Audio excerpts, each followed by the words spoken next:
Olá pessoal, sejam bem-vindos a mais uma videoaula.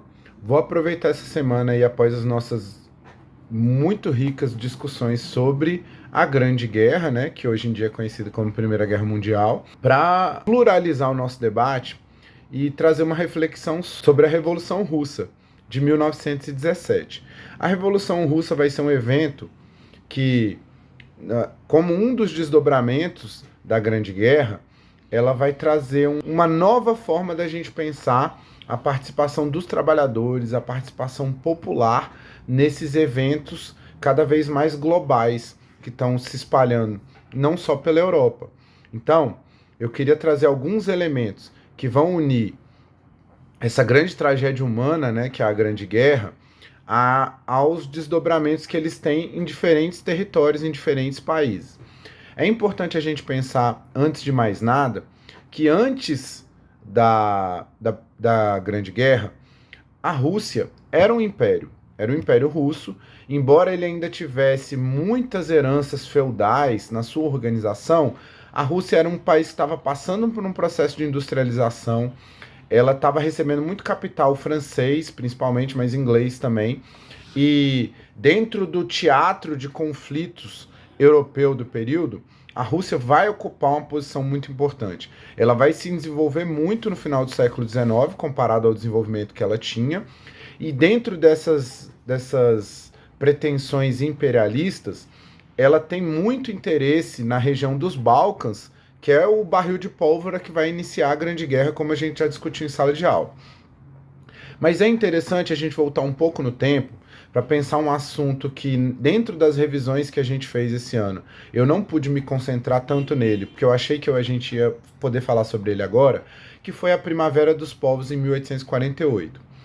Com a Revolução Industrial, com os rearranjos políticos que aconteceram na Europa depois do período napoleônico, a gente vai ter uma organização e uma mobilização da classe trabalhadora que vai começar a lutar por direitos, por jornadas de trabalhos menores, por garantias de salários, por direito de descanso, de ter tempo com as suas famílias.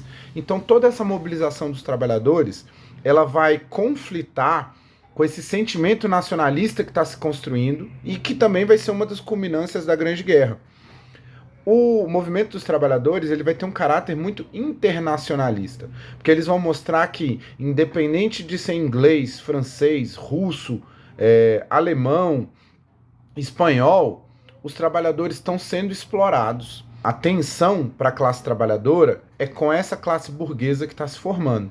E aí, nesse período, vai aparecer um cara chamado Karl Marx, que hoje em dia é muito conhecido, muito famoso, por conta das interpretações feitas da obra dele pelos autores marxistas, que são, ou seja, pessoas que leram ele, discutiram o trabalho dele, pensaram sobre o trabalho dele.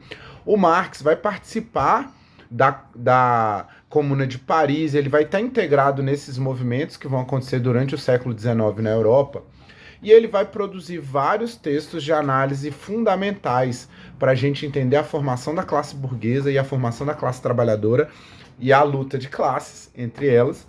O Capital talvez seja a obra mais importante dele, mas a obra que eu quero discutir dele com vocês aqui rapidamente é o Manifesto Comunista, que vai ser uma inspiração muito importante para a Revolução Russa de 1917.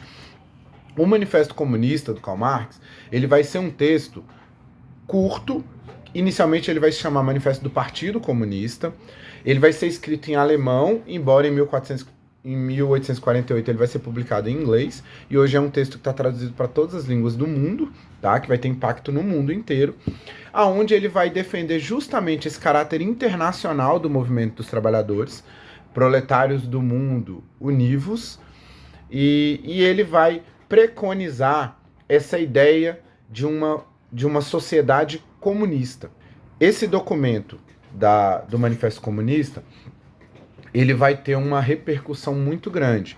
Embora, com o fracasso da Primavera dos Povos, em 1848, ele vai ficar um certo tempo no esquecimento.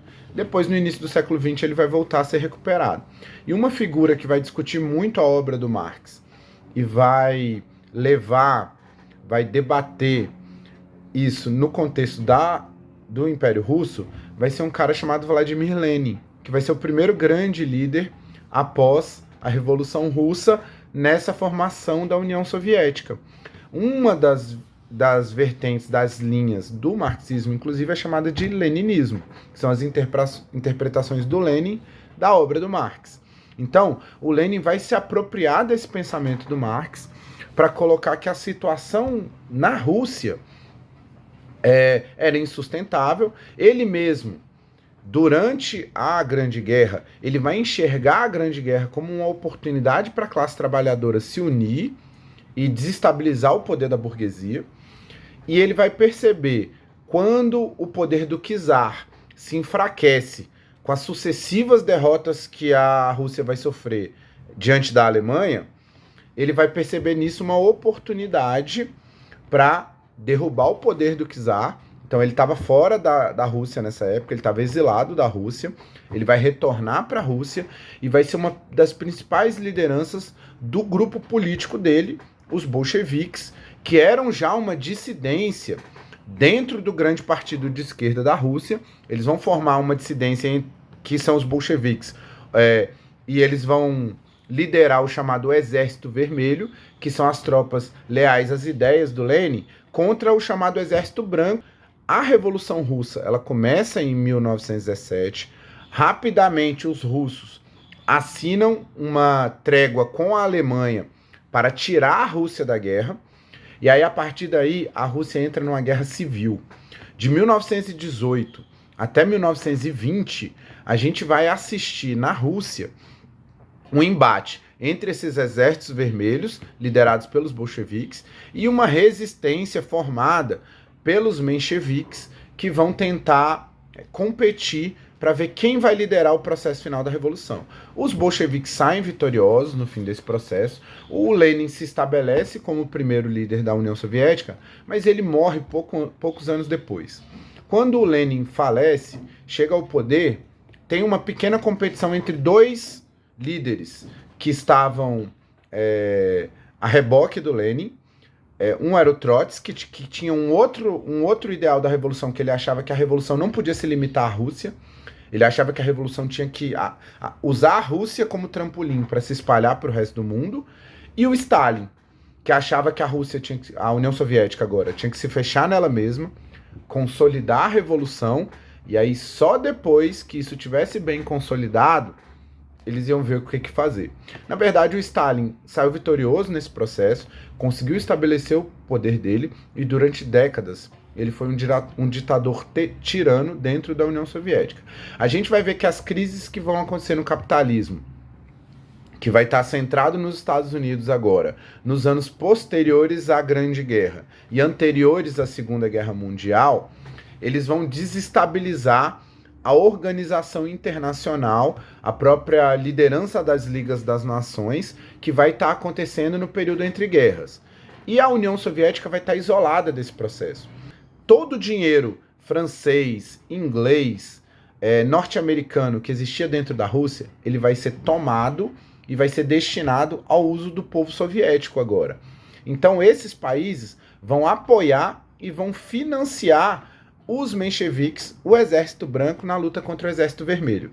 Quando o Exército Vermelho sai vitorioso, esses países isolam a União Soviética em relação ao resto do mundo. Eles queriam evitar que esses ideais socialistas, que estão simbolizados pela Revolução Russa, se espalhassem pelo resto do mundo.